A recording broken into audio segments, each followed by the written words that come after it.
How to hide locked chats on WhatsApp.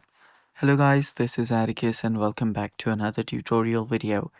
In today's video, I'm going to teach you how you can lock chats on WhatsApp and hide them. So without any further ado, let's dive right into it.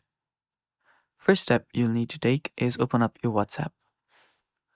After you've done that, if you've locked a chat and if you want to lock a chat, all you have to do is swipe right on a chat, swipe left on a chat, tap on more and select lock chat.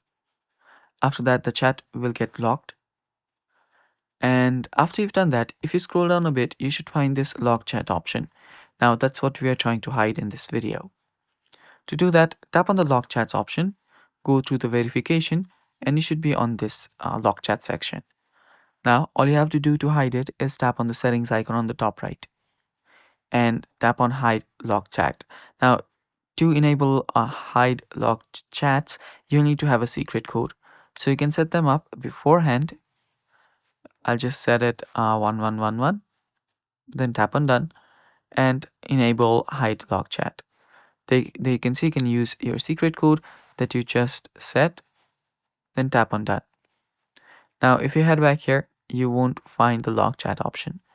All you have to do is head over to the search bar and type in your code that you just set. And that's basically it, guys. That's how you hide locked chats on WhatsApp. Stay tuned for more upcoming videos and bye bye. Take care.